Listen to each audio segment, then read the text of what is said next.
भारतीय जनता पार्टीमध्ये आमच्याकडे एका जिल्हा परिषदेला 5-5 नावं घेतले जातात, त्याचा सर्वे होतो, पंचायत समितीला 5-5 नावे घेतल्या जातात, पार्टी त्याचा सर्वे करते आणि ते सांगतात हे 4 जे ते कमी पडतील यातलं हे निवडून येऊ शकते, याला तिकीट दिलं पाहिजे. ही भारतीय जनता पार्टीची त्या ठिकाणी तिकीट वाटपाची सिस्टीम आहे. ही कार्यकर्त्याची पार्टी आहे आणि कार्यकर्त्याच्या पार्टीमध्ये या ठिकाणी कार्यकर्त्याचा विचार घेतला जातो आणि येत्या काळामध्ये आपण सगळ्यांनी ज्या ताकदीने लढतोय निश्चित यश येईल आणि भविष्यामध्ये जिल्हा परिषद पंचायत समिती या सगळ्या निवडणुका भारतीय जनता पार्टी महायुती पूर्ण ताकदीने लढेल. सगळ्यांना सांगायला हरकत नाही, सगळे प्रमुख कार्यकर्ते असल्यामुळे माळशिरस विधानसभेची सुद्धा पोटनिवडणूक होणार आहे. कोर्टामध्ये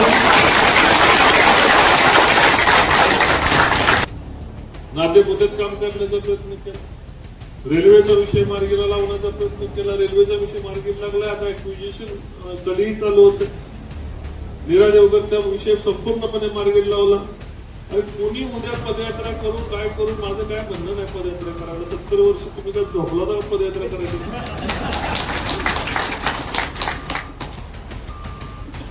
मी उत्तमराव तसं समजू शकतो, उत्तमरावला कायम वाजवत राहावं लागतं, त्यामुळे त्याचा स्वभाव मी समजू शकतो.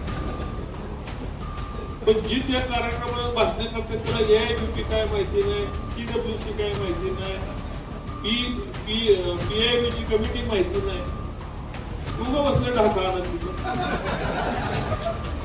उपस्थित आपले माढा लोकसभेचे माजी खासदार भारतीय जनता पार्टीचे नेते आदरणीय रणजितदादा, उपस्थित फलटण विधानसभेचे आमदार आदरणीय सचिनदादा, आपल्या भारतीय जनता पार्टीचे सोलापूरचे जिल्हाध्यक्ष आदरणीय चेतनसिंहजी केदार साहेब, भारतीय जनता पार्टीचे ज्येष्ठ नेते सोपांकाका नारनवर, आपले जिल्ह्याचे महामंत्री सचिनजी शिंदे, हनुमान बापू, सचिनजी वावरे,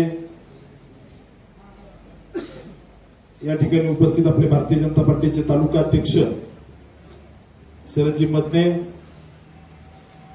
उपस्थित असणारे DY राऊत साहेब ज्यांचा आज वाढदिवस आहे, बाजीरावजी काटकर साहेब, शिवराजजी फुकळे आणि तालुक्यातल्या वेगवेगळ्या भागातून आलेले सर्व भारतीय जनता पार्टीचे प्रमुख कार्यकर्ता बंधू आणि भगिनींनो, ही बैठक ही प्रमुख कार्यकर्त्याची बैठक आहे आणि तालुक्यातला असं एकही गाव नाही की ज्या गावातून या ठिकाणी कार्यकर्ता आला नाही. काल दादा सगळ्यांना निरोप गेले आणि त्याच्यानंतर सगळे कार्यकर्ते या ठिकाणी या बैठकीला उपस्थित राहिले. काल राज्यसभेची खासदारकी डिक्लेअर झाली आणि या खासदारकीमध्ये राष्ट्रपतीने त्यांच्या अधिकारामध्ये राष्ट्रपती कोट्यातून 4 खासदाराची नेमणूक केली. महाराष्ट्रातून ज्येष्ठ वकील आणि ज्यांनी अनेक चांगले या ठिकाणी चांगल्या केसेस लढवलेल्या आहेत, कसाबला फाशी ज्यांच्यामुळे झाली असे उज्ज्वल निकम साहेब हे महाराष्ट्रातून त्या ठिकाणी राष्ट्रपती कोट्यातून या ठिकाणी याच्यामध्ये गेले, राज्यसभेत गेले. आणि त्याच्यातलं दुसरं नाव जे होतं ते सदानंद मास्टर म्हणून होतं. सदानंद मास्टर हे राष्ट्रीय स्वयंसेवक संघामध्ये त्यावेळेस केरळमध्ये कम्युनिस्ट पार्टी ही फार प्रभावी होती आणि त्याच्यातून त्या ठिकाणी तो विचार सोडून त्यांनी वयाच्या 30व्या वर्षी राष्ट्रीय स्वयंसेवक संघाचं काम सुरू केलं. 1984 साली वयाच्या 30व्या वर्षी या ठिकाणी तू हिंदुत्वादी विचारसरणीकडे वळलाय म्हणून त्या ठिकाणी कम्युनिस्टांनी दोन्ही पाय तोडले. मी सदानंद मास्टरला केरळमध्ये भेटलेलो आहे. त्यानंतर त्यांनी आयुष्यभर भारतीय जनता पार्टीचं काम केलं आणि आज त्यांना त्या ठिकाणी राष्ट्रपतीच्या कोट्यातून खासदारकी राज्यसभा भेटली. बरं, त्यांनी काही मागितलं का? तर नाही, मला विचारासाठी काम करायचं ही भूमिका घेऊन आयुष्यभर त्यांनी त्या ठिकाणी भाजपाचं आणि विचार परिवाराचं, संघ परिवाराचं काम केलं. आज ते त्या ठिकाणी गेले. हे उदाहरण सांगायचं कारण म्हणजे काय, तर तुमची निष्ठा प्रामाणिक असेल तर निश्चित पार्टी नेतृत्वाचं लक्ष असतं, विचार परिवारातील लोकांचं लक्ष असतं. परंतु या ठिकाणी पार्टीचं काम करत असताना बऱ्याच कार्यकर्त्याला कधी कधी वाटतं दादा, म्हणजे मलाही कधी कधी वाटतं किंवा कार्यकर्त्यालाही वाटतं की आपल्याकडं आपण काम करतोय, खाली नेत्यांचं लक्ष आहे का नाही, आपल्यालाही कधी कधी वाटतं. परंतु मी मागच्या 10 दिवसापूर्वी माननीय मुख्यमंत्री देवेंद्रजी फडणवीस साहेबांना भेटलो आणि भेटल्यानंतर तालुक्यातल्या एकंदरीतच कामाच्या विषयामध्ये चर्चा झाली. भारतीय जनता पार्टीचं काम कसं करतोय या सगळ्या विषयावर चर्चा झाली. तर त्यांनी मला सांगितलं की आमचं माळशिरस तालुक्यातल्या प्रत्येक गोष्टीवर बारीक लक्ष आहे. राम, तुम्ही कशा पद्धतीने तिथं काम करताय, कार्यकर्ते कसे लढतायत हे आम्हाला माहिती आहे. त्यामुळं आपल्याकडं पार्टी नेतृत्वाचं लक्ष असतं आणि माझं तर प्रत्येक कार्यकर्त्यावर बारीक लक्ष असतं. कोण काय करतोय, कोण डबल खेळतोय, कोण काय, सगळ्या बारीक गोष्टीकडे लक्ष असतं आणि सगळ्या गोष्टीची नोंद ही भारतीय जनता पार्टी घेत असते. निवडणुकीत कोण डबल खेळलंय, दौरा लावला, दौऱ्यालाच अब्सेंट राहिला, दादांच्या सभा लावल्या आणि सभेलाच गायब. लोकसभेला मी तिकडे होतो, लोकसभेला सोलापूरला. दादा या ठिकाणी आम्ही तिकडे अडकलो होतो. इथं म्हणजे सोपान काका, बापू, आप्पासाहेब, सगळी टीम ही कार्यकर्त्याची ही सगळी होती. परंतु सरदारच गायब असल्यामुळे दादा थोडंसं सैन्य ढिल्लं पडलं. परंतु कमिटेड निष्ठावंत कार्यकर्त्याची फळी ह्या 5 वर्षामध्ये या तालुक्यात उभा राहील. आणि मी कार्यकर्त्याला स्पष्ट सांगितलंय, राम सातपुते जरी पार्टीच्या विरोधात गेला तर पार्टीशी कुणीही बेमानी करायची नाही, या पार्टीशी निष्ठेने राहायचं, हा आपल्या पार्टीचा संस्कार आहे. त्याच्यामुळं मी आबाने सांगितलं, किशोर आबाने, की जुने कार्यकर्ते आज मी माझ्या अधिकारामध्ये तालुका अध्यक्षाच्या परवानगीने, जिल्हाध्यक्षाच्या परवानगीने ज्येष्ठ कार्यकर्ता आघाडी या तालुक्यामध्ये आबा आपण करू आणि याची एक 5 जणांची टीम तयार करू आणि या टीमचे प्रमुख सोपान काका नारनवर असतील, त्यांच्या नेतृत्वामध्ये तालुक्यातल्या सगळ्या जुन्या कार्यकर्त्याचं एक चांगलं वेगळं संघटन करू. जुन्या कार्यकर्त्याला कुणाला काही अडचण असली तर सोपान काका यांच्याशी संपर्क करायचा. काका त्याची बांधणी तालुक्यात स्वतः प्रवास करून दिवस रात्र करतील. आबा त्या टीम मध्ये तुम्ही असाल. परंतु कार्यकर्त्यांनी असं मानून घेण्याची काही गरज नाही की आपल्याकडे दुर्लक्ष होत आहे. माझं स्पेशली सगळ्या कार्यकर्त्यावर लक्ष असतं आणि आपल्याकडे सिस्टीम आहे. समजा मी कुठं कमी पडलो तर तालुका अध्यक्ष, त्या भागाचे नेते, माळशिरसमध्ये आप्पासाहेब असतील, या ठिकाणी फिलिव भागामध्ये काही कार्यकर्ते असतील, इकडं नातेपुतेला कार्यकर्ते, तिथल्या आपल्या कार्यकर्त्याचं नेटवर्क आहे. त्यामुळे कधी मी कुठं प्रवासात असलो, कधीतरी गडबडीत फोन समजा एखादा घेणं नाही झालं तर आपल्याकडे सिस्टीम आहे. त्याच्यामुळं त्या ठिकाणी काळजी करायची गरज नाही आहे. विठ्ठलराव जाधव, तुम्ही काळजी करू नका, तुमच्या सगळ्याकडे माझं लक्ष आहे. त्याच्यामुळं येत्या काळामध्ये आणि आता जिल्हा परिषद पंचायत समितीची निवडणूक आहे. जिल्हा परिषद पंचायत समितीची निवडणूक आता प्रत्येकाला वाटतं की आपल्याला निवडणूक लढवायची आहे. 100% राजकीय पॉईंट, माझे प्लस पॉईंट माहीत पाहिजे स्वतःला. आणि पार्टी आज ना उद्या संधी देत असते. इथं तिकीट काय मला वाटलं किंवा दादांना वाटलं असं देता येत नाही कुणाला. भारतीय जनता पार्टीमध्ये आमच्याकडे एका जिल्हा परिषदेला 5-5 नावं घेतले जातात. त्याचा सर्वे होतो. पंचायत समितीला 5-5 नावे घेतल्या जातात. पार्टी त्याचा सर्वे करते आणि ते सांगतात हे 4 जे ते कमी पडतील, यातलं हे निवडून येऊ शकते, याला तिकीट दिलं पाहिजे. ही भारतीय जनता पार्टीची त्या ठिकाणी तिकीट वाटपाची सिस्टीम आहे. तिकीट वाटपाची, समजा एखादं एससी सीट आहे, नगरपालिका याचा आपलं जिल्हा परिषदेचं एससी सीट आहे, सांगतात 5 नावं द्या एससीचे. त्या 5 नावाचा खाली सर्वे करते भारतीय जनता पार्टी, त्याच्यातून तिकीट देते. त्याच्यामुळे इथं कुणाच्या हातात काय नाही. जो काम करेल, जो कर्तृत्वान असेल, त्याला पार्टी संधी देते. हे भारतीय जनता पार्टीची कार्यपद्धती आहे. आता येत्या काळामध्ये निवडणुकामध्ये सगळ्या कार्यकर्त्याला झुकून देऊन आपण काम करायचं. आमची निवडणूक झाली, लोकसभा झाली, विधानसभा झाली, आता कार्यकर्त्याची निवडणूक आहे. आणि कुणी आता जिल्हा परिषद गट काहीतरी डिक्लेअर झाले, त्याच्यामुळं या सगळ्या गोष्टीकडे पार्टी नेतृत्वाचं लक्ष आहे. माननीय देवेंद्रजींचं आपल्या तालुक्याकडे लक्ष आहे. कुणीही मनात शंका आणायची नाही. येत्या काळामध्ये सगळ्यांनी झोकून देऊन काम करायचंय आणि सगळ्यांना सांगायला हरकत नाही, सगळे प्रमुख कार्यकर्ते असल्यामुळे माळशिरस विधानसभेची सुद्धा पोटनिवडणूक होणार आहे. कोर्टामध्ये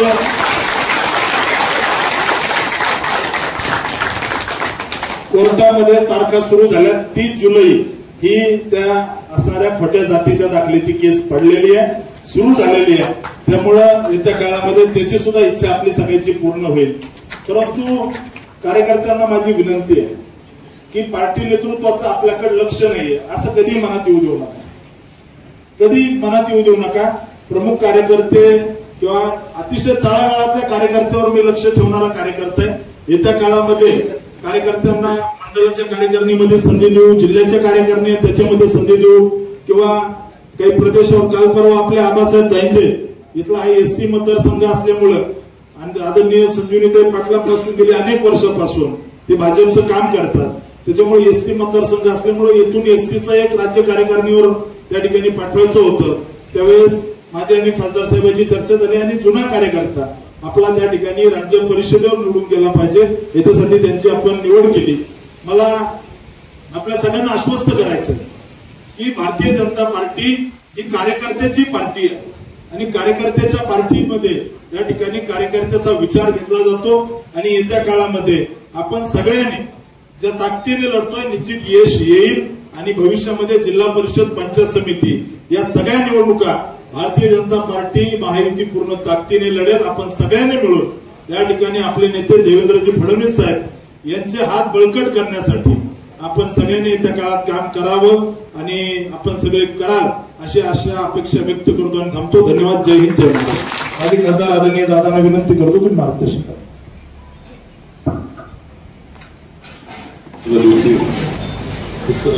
बैठक न लावता टप्पा एक तास 2 तास घ्याव्यात. आज मेळाव्याचं स्वरूप या आलं, संख्याच एवढी झाली की आपल्याला माईकवर बोलावं लागतं. आज कसबोड रोड येथील कार्यक्रमामध्ये उपस्थित असणारे फलटण विधानसभा मतदारसंघाचे आमदार सचिन पाटील साहेब, सोलापूर जिल्ह्याचे नेते, माझे मित्र, माजी आणि भावी आमदार राम सातपुते साहेब, तरुण तडफदार जिल्हाध्यक्ष चेतनसिंह केदार साहेब, त्यांच्या नावातच साहेब आहे तेव्हा आप्पासाहेब देशमुख साहेब, ज्यांचा आज वाढदिवस आहे, ते माझे मित्र बाजीराव काटकर, वकील साहेब, 2 आहेत वकील तेव्हा, विवाह राऊत वकील, हनुमंतराव सूळ वकील, सोपान काका, बाळासाहेब आवडे, बाळासाहेब सरगर, अमरसिंह माने देशमुख, सुजयसिंह माने पाटील, गणेश पाटील, आबासाहेब दाहिंजे, शिवराज, तुमच्यासाठी बाबूरावचं, हनुमंतराव, बाळू वरून आलेले माझे दोन्ही नगरसेवक आणि मौलाचे जसं किस्सा त्यांनी सांगितलं, धर्मराज माने, विक्रम लाटे, तिन्ही तालुका अध्यक्ष सुजयजी असतील, संजय असतील, नितीन माळे असतील, सचिन शिंदे असतील, जर माझ्याकडनं नाव घ्यायचं राहिल्यास युवक मित्र रणजित ठोरे, सर्वांचीच नावं घेणं या ठिकाणी अपेक्षित आहे. कोणाचं नाव घ्यायचं कोणाचं टाळायचं हा सुद्धा एक प्रश्न असतो, पण लिहिणाऱ्याने कमी नावं लिहिलेली आहेत.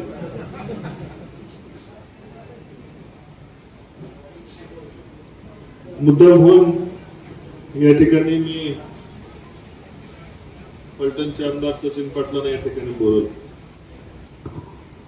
तुमच्याकडे कसे दंतकथा आहेत तशा फलटणला आमच्या दंतकथा होत्या. यांचा पराभव होऊ शकत नाही. 30-35 वर्ष यांची सत्ता आणि सर्वसामान्य कार्यकर्ता सचिन पाटलांसारखा उदाहरण देण्यासाठी त्यांना या ठिकाणी बोलवलं की कुठलेही बॅकग्राऊंड नाही, जिल्हा परिषद कधी लढवलेली नाही, पंचायत समिती कधी लढवलेली नाही, ग्रामपंचायत कधी लढवलेली नाही. भाषण तर आत्ता करायला लागले, आमदार झाल्यानंतर भाषण करायला लागले. भाषण सुद्धा करत नव्हतं. विधानसभेमध्ये त्यांना जायचं कारण एक, आपण जो प्लॅटफॉर्म विकासाचा त्यांना दिला होता तोच विकासाचा प्लॅटफॉर्म त्यांनी तालुक्यामध्ये प्रत्येक घरामध्ये पोहोचवला. देवेंद्रजींचं काम असेल, मोदीजींचं काम असेल, ते भारतीय जनता पार्टीचे विधानसभा प्रमुख होते.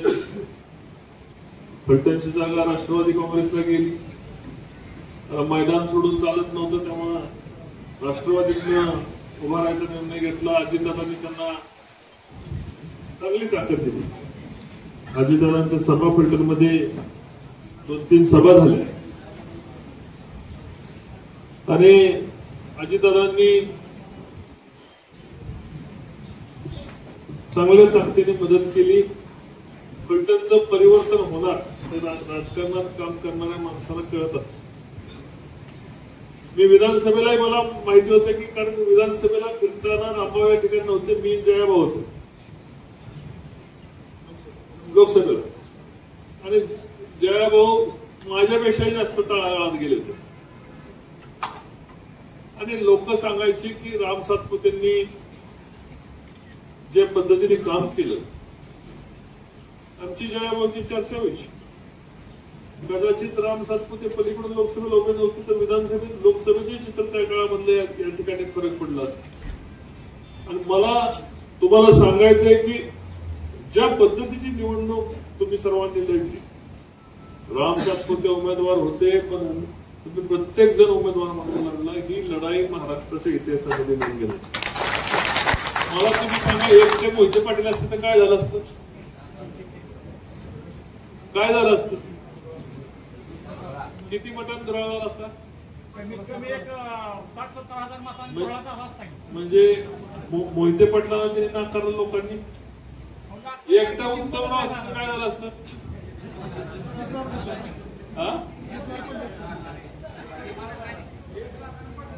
$1 लाख. दोन्ही एकत्र येऊन गुलाल पडायला थोडंच बाकी होतं. आणि ही निवडणूक जेव्हा म्हणतो ना आपण, कशी लढलो? चिकाटीची निवडणूक लढलो. ज्या पद्धतीने सिंहगड लढला गेला, इतिहासामध्ये 400 वर्षापूर्वी त्याची नोंद आहे. 350-400 वर्षापूर्वी दोर तुटला होता, सैन्याचं पतन झालं होतं जवळपास. पण ज्या पद्धतीने छत्रपती शिवाजी महाराजांच्या नावावर आपलं सैन्य लढलं, आणि नुसतं सैन्य लढलं नाही तर सिंहगड घेतला, उदयभवनाचा पराभव केला. त्या पद्धतीने आपला माळशिरस तालुक्यामधला आपला सर्व कार्यकर्ता त्या ठिकाणी लढला. निवडणुकीमध्ये एक नाही एक दिवस अपयश असतं. मी लोकसभेला लढलो, मग अशा आमदार साहेबांनी सांगितलं तसं 17-18 खासदार भाजपचे, मुस्लिम बरोबर नाही, बौद्ध बरोबर नाही, मी मराठाचा असलो तर मराठा सुद्धा मोठ्या प्रमाणावर विरोध झाला आणि सगळं वातावरण एकंदर कलुषित झालं. आणि कलुषित वातावरणामध्ये मोठ्या प्रमाणामध्ये दानवे साहेब पडले, 7 वेळा खासदार, पंकजाताई पडल्या, विखे पाटील पडले. विखे पाटलांच्याकडे 35,000 स्टाफ आहे. ठिकठिकाणी संस्था, 2 लाख लोकांना देवदर्शन झालं होतं. आणि अशा पद्धतीने धर्मपासून संजय पाटलांपर्यंत अगदी दोन्ही भाजपचे मंत्री भारतीताई, कपिल पाटील एक प्रकारच्या लाटेमध्ये आम्हाला पराभव स्वीकारावा लागला. हा पराभव स्वीकारला, पण कधी कधी काय असतं की ज्याला वाटतं यश आहे ती यश नाही, लाटेत यांनी राजभाऊंनी सांगितल्याप्रमाणे लाटेत नाहून निघाले. आणि हे कधी कधी होत असत आणि आपल्याला गरजेचं असतं की आपली संघटना, जेव्हा आपण पराजय होतो तेव्हा संघटना जेव्हा पुढे ताकदीने बनतो तो पुढची 5-25 वर्ष तरी चिंता करायची कारण नसते. माळशिरस तालुक्यामध्ये मी तुम्हाला विधानसभेच्या पूर्वी इथंच बसलो होतो आणि मी तुम्हाला सांगितलं होतं की आपल्याला ही विधानसभा येणारी चिकाटीने लढायची. आपण चिकाटीने लढलो. कदाचित मी आणि जयाभाऊ कमी पडलो आणि या ठिकाणचा निसटता पराजय आपल्याला घ्यावा लागला. तो सर्वात जास्त जिवारी कोणाच्या माझ्या जया भाऊच्या तर लागला, पण राज्याचं जे नेतृत्व करतात देवेंद्रजींच्या फार जिवारी लागला. मी जेव्हा फलटण विधानसभेच्या निकालानंतर त्यांना भेटायला गेलो तर मला देवेंद्रजींना मी सांगितलं की लढाई साहेब एवढी चिकाटीची झाली. म्हटलं रामभाऊ तानाजी मालुसरे सारखे लढले, आपला एक प्रकारे गड आला, कारण आपलं सैन्य उभं राहिलं, आपल्या लोकांच्या मनामध्ये जिद्द उभं राहिली आणि दोघं एकत्र येऊन आपण टोकावर गेले. गड आला पण सिंह गेला, त्या पद्धतीने परिस्थिती असं लढली. मला साहेब त्या ठिकाणी म्हटले मंत्रिमंडळात इकडे तिकडे करायला संधी असेल तर मी राम सातपुतेंना येणाऱ्या 5 वर्षामध्ये मंत्रीच करणार. म्हणजे एवढ्या प्रकारचं प्रखर प्रेम देवेंद्रजींचं रामभाऊच्यावर आहे. मध्यंतरीच्या काळात सुद्धा सातत्याने चर्चा माळशिरसची होत असते, तर माळशिरस मध्ये राम आहे आणि रामाबरोबरच सैन्य की ऊर्जावान. मोठ्या प्रमाणामध्ये लोकसभेच्या माध्यमातून आपण या ठिकाणी कामं करण्याचा प्रयत्न केला. माळशिरस नगरपालिकेच्या आप्पासाहेब हात घातला, जे आप्पासाहेब सांगाल ती सगळी कामं व्हायला लागायची. नातेपुतेत काम करण्याचा प्रयत्न केला, रेल्वेचा विषय मार्गीला लावण्याचा प्रयत्न केला, रेल्वेचा विषय मार्गीला लागला. आता ऍक्विजिशन कधीही चालू होतं. नीरा देवगरचा विषय संपूर्णपणे मार्गीला लावला.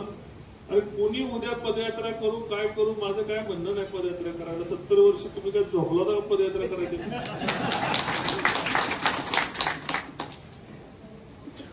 मी उत्तमरावचं समजू शकतो, उत्तमरावला कायम वाजवत राहावं लागतं, त्यामुळे त्यांचा स्वभाव मी समजू शकतो. पण जी त्या कार्यक्रमाला भाषण करतात त्याला एआयबीपी काय माहिती नाही, सीडब्ल्यूसी काय माहिती नाही, पीआयबीची कमिटी माहिती नाही, उगा बसले ढाका आणत तिथं. अरे इथंच सांगतो तुम्हाला, कोथाळ्यापर्यंत आपण आता माळशिरस तालुक्याचे टेंडर काढले शिवाय मी निवडणुकीचा फॉर्म भरणार नव्हतो सांगितल्यानंतर कोथाळ्यापर्यंत टेंडर आपण काढले की पुढच्या महिन्यात ऑगस्टच्या महिन्यात कधीही कोथाळ्याला आपण कोथाळ्यापर्यंतची काम आपण सुरू करतोय. राहिला बाहेर 16 गावांचा 18 गावांचा समावेश आपण केला. त्याला कार्यकारी समितीची मंजुरी घेतली. कार्यकारी समितीची मंजुरी घेतल्यानंतर मला वाटतं रामभाऊ होते, मागच्या महिन्यात आपली मिटिंग झाली, शिवराज होता त्या ठिकाणी. त्याच्या ठिकाणी कसं टेंडर काढायचं काय करायचं बैठक झाली आणि बैठकीनंतर ते टेंडर कशा पद्धतीने प्रसिद्ध होईल. त्या ठिकाणी सांगोल्याचे आमदार त्या ठिकाणी होते, त्यांनाही त्या ठिकाणी म्हणून 1 TMC पाणी देण्याचा निर्णय झालेला आहे. तर त्याचे पाणी कसं द्यायचं त्याची आता स्कीमॅटिक ड्रॉइंग चालू आहे, डिझायनिंग चालू आहे.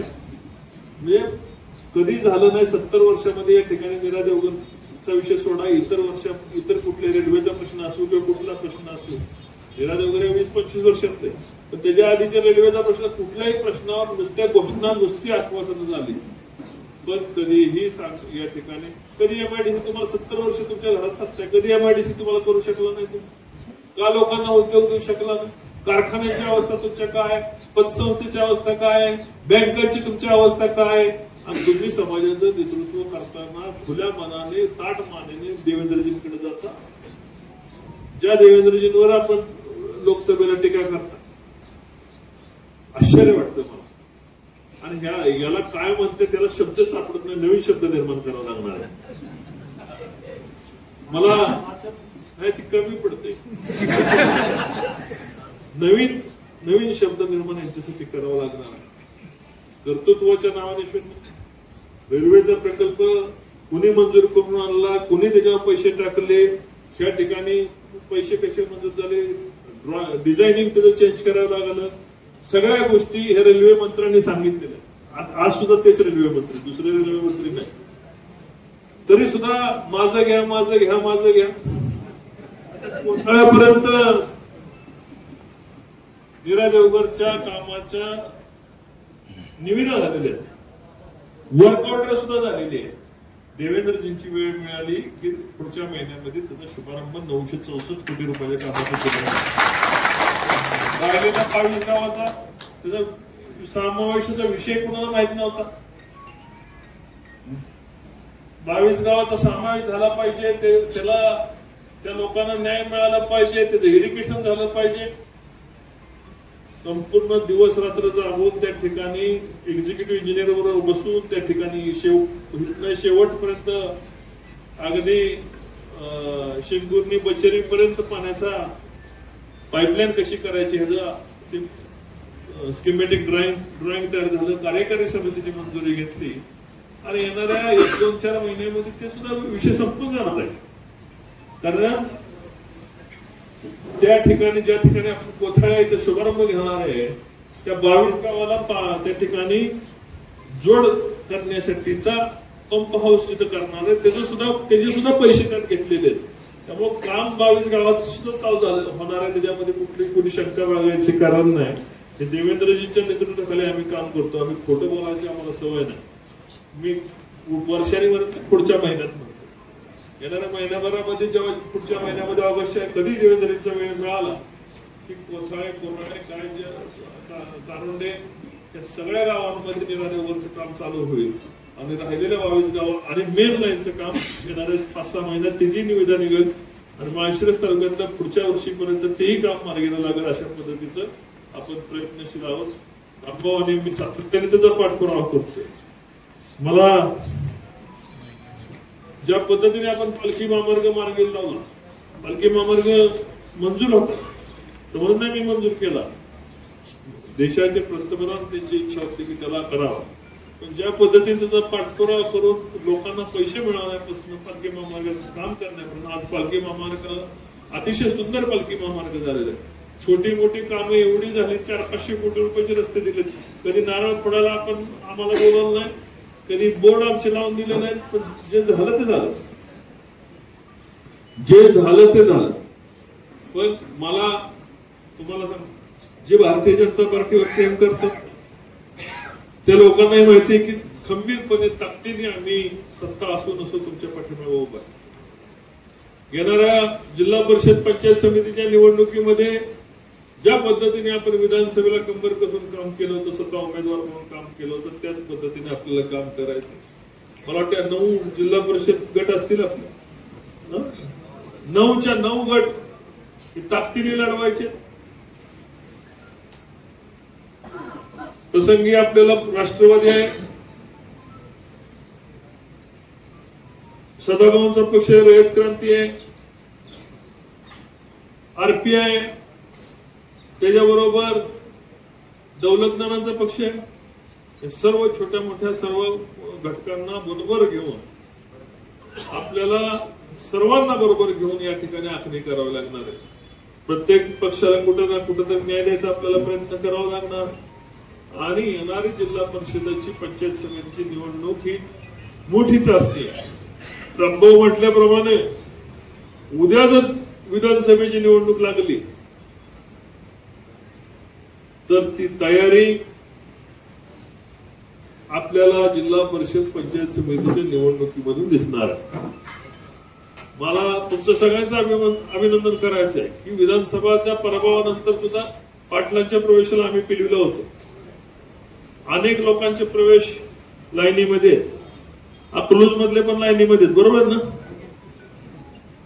वेळापूर मधले पण लाईनीमध्ये अनेक लोक भारतीय जनता पार्टीमध्ये प्रवेश करतात. प्रवेश करणाऱ्यांना आपण समावेश करून घेतोय. निश्चितपणे शेंड मातीत पडलं तरी माती उचलतं. एवढे मोठे मोठे नेते जेव्हा भारतीय जनता पार्टीत येणार आहेत त्याची ताकद वाढणार आहे. सर्वांना बरोबर घेऊन आपल्याला जावं लागणार आहे. मग आता आपल्या बरोबर कोण होतं, कोण विरोधात होतं, कोणी विरोधात काम केलं, विधानसभेला कोणी विरोधात काम केलं, ज्यांनी विधानसभेला विरोधात काम केलं उद्या भाजपमध्ये यायची तयारी असेल तर त्यांना बरोबर घेऊन जावं लागणार आहे. माझ्या विरोधात ज्यांनी काम केलं उद्या आज त्यांची दिशा करा. सुबह का भुला शाम को आए तो उसको भुला नहीं कहते. त्यामुळे ज्यांनी कोणी विरोधात काम केलं, विरोध हा मावळून आपल्याला बेरजेचं राजकारण करायचं. मग असं म्हणून चालणार नाही की लोकसभेला कुठं होता रे, विधानसभेला कुठं होता रे. जिथं कुठं होतं तिथनं सोडून यायला निघालेत ना, त्यांना सन्मानाने बरोबर घ्यायचं काम आपल्या सर्वांना करावं लागणार आहे. ती भूमिका ठेवावी लागणार. लय मोठे मोठे प्रवेश या ठिकाणी होऊन फरक पडतो का तर असं नाही. कार्यकर्त्याने आपल्या गावची बेरीज मांडली पाहिजे. तालुक्यावर बोलताना आपल्या गावामध्ये आपली परिस्थिती काय आहे, आणि 100 मताचं घर, एक 100 मताचा माणूस, 50 मताचा माणूस का होईना पुढच्या 15-20 दिवसामध्ये आपण बैठक ठेवतोय. तुम्ही यादी आता ज्या संख्येने आलाय त्या संख्येने परत यायचे. तुम्ही यादी द्यायची की माझ्याकडे 5 माणसे 100 मताची घर आहे. 5 घरांचा एकदा करता पुढे प्रत्येकाला आपल्याला लक्षात घ्यायचे. मी आणि रामभाऊ आम्ही दिशा ठरवलेली.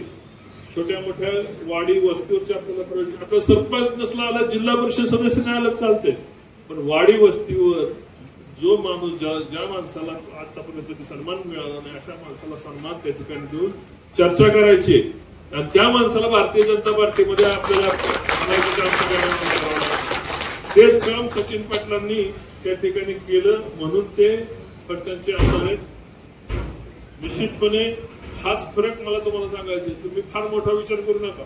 सुजय माने प्रश्न तर तुमच्याकडे अकलूजमध्ये फार मोठा विचार करू नका की आमका आला पाहिजे. तर तुम्ही 10 मताचं घर आणा. 10 मताचं घर 100 मताचा फरक पडतात. नगरपालिकेचे उमेदवार 5 मतांनी 2 मतांनी 3 मतांनी जातो तेव्हा दुःख होतं. प्रत्येक वॉर्डामध्ये किमान 10-20 मताचं जरी तुम्ही आज काम चालू केलं तर त्याचा परिणाम तुम्हाला नगरपालिकेला दिसणार आहे.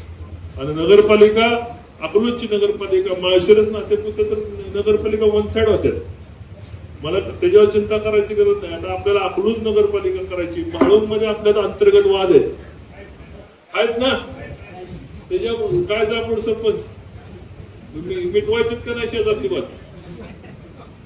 तर हे वाद मिटले पाहिजेत. याच्यासाठी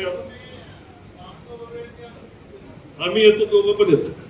तुम्ही सांगाल त्या दिवशी येतो, तुम्ही ठरवा द्या 8-10 दिवसांना. काय झालंय, पहिलं मला घर दुरुस्ती करायचं होतं. लयच ताप दिलता मला, पण मी लोकसभेला इकडे असायचो.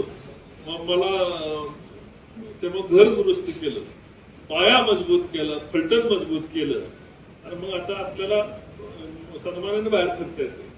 त्यामुळं तुम्ही आता जे सांगा मी यायला तयार आहे. वाद मिटवून आता तिकडे तुम्हाला दादाची अमेरिकेत असल्यामुळं तिथं सुद्धा आपल्याला लक्ष घालावं लागणार आहे. वेगळ्या पद्धतीने खाली तिथली निवडणूक आपल्याला चांगल्या पद्धतीने सगळे आपण एक झालो तर तिथली निवडणूक आपण चांगल्या पद्धतीने काढू. या 4-5 नगरपालिका या ठिकाणी आपल्याला झेंडा फडकवलेला दाखवायचं आहे. एवढंच या ठिकाणी मी बोलतो. हेवे दावे मत परिवर्तन कोणी विचारलं कोणी विचारलं नाही, फोन उचलला फोन उचलतो की महेश काय मालकासाठी दूध देत नसते. त्यामुळं ज्याला चमकायचं समजा उदाहरणार्थ म्हणणार की बाबा नाही फोन नाही उचलला, पक्षासाठी नाही तुला स्वतःसाठी काम करायचं मित्र. मगाशी मी सांगितलं ना सचिन पाटलांचं उदाहरण दिलं. ग्रामपंचायतीचे सदस्य नसलेले सचिन पाटील या ठिकाणी राष्ट्रवादीतून आमदार झालेत, पण भाजपचं विभाग होतं. त्या पद्धतीने आपल्याला आमदारापासून ग्रामपंचायतीच्या सदस्यापर्यंत यायचं असेल तर आपल्याला काम करावं लागणार आहे. आता ह्याने फोन केला नाही, मला निमंत्रणच नाही. आम्ही बंद केलं. फलटण तालुक्यात फोन करायचं सिस्टीम बंद केली तेव्हा आम्ही आमदार झालो तिथे. नाही तर काय व्हायचं, प्रत्येकाला फोन करायला लागायचं. आम्ही जाहीर सांगून टाकलं आम्ही फक्त ग्रुपवर टाकणार, त्यांनी ते द्यायचं. व्यक्तिगत सन्मान कोणाला ठेवायची सिस्टीम बंद केली. अजिबात मला सुद्धा फोन येत नाही. मीटिंगचे फोन असले काय असले तर मी स्वतःहून जातो ग्रुपवर आलो. पक्षाचं काम आहे म्हणून म्हटलं महेश मालकासाठी दूध देत नाही, स्वतःसाठी देते. प्रत्येक कार्यकर्त्याने हे ठेवायचं लक्षात ठेवा. ही सिस्टीम बंद करा.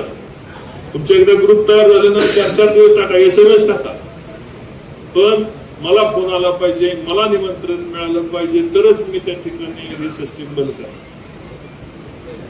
तर तुमच्या अडचण आल्यावर आंबा विचार करतील की तो माझ्या एखाद्या जेलमध्ये टाकलेला असेल, तुम्ही म्हणायचं तो माझ्या कशा आला पाहिजे, मला सांगितलं पाहिजे, अशी सिस्टीम करावी लागेल. त्यामुळं रामभाऊला कळल्यानंतर रामभाऊ मदत करतील, कळल्यावर मदत केली पाहिजे. मला कळलं मी मदत करीन. त्यामुळे निमंत्रण व्यक्तिगत स्वतःचा स्वार्थ ही पक्षाच्या पुढे बाजूला ठेवला पाहिजे. मी आज या ठिकाणी आलो, आज काय लोकसभेची निवडणूक आहे का उद्या लोकसभा 4 वर्षांनी पुढे, तर तुमच्या पायामध्ये बळ दिलं पाहिजे, तुम्ही उभा राहिला पाहिजे म्हणून या ठिकाणी आम्ही आलेलो आहे. तुमच्या अडचणीला आम्ही सामोरे जायला तयार आहे.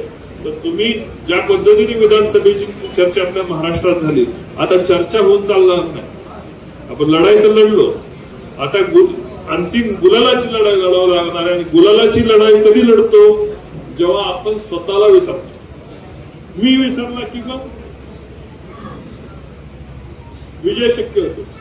श्रीरामाने काय सांगितलं होतं? रावण को किसने मारा? मैं ने मारा. मैं म्हणजे स्वतः नव्हते, मैं म्हणजे अहंकार. स्वतः जेव्हा पक्षासाठी काम करायचं, मैं आणि मी हा विसरला की आपला पक्ष या ठिकाणी 100% गुलाल घेतल्याशिवाय राहणार नाही. एवढंच मी या ठिकाणी नम्रपणे नमूद करतो. आपण सर्वजण आलात, आपण वेळ दिला, आपण जे प्रेम करता तर त्याची उतराई शब्दात होऊ शकत नाही. जय हिंद, जय महाराष्ट्र.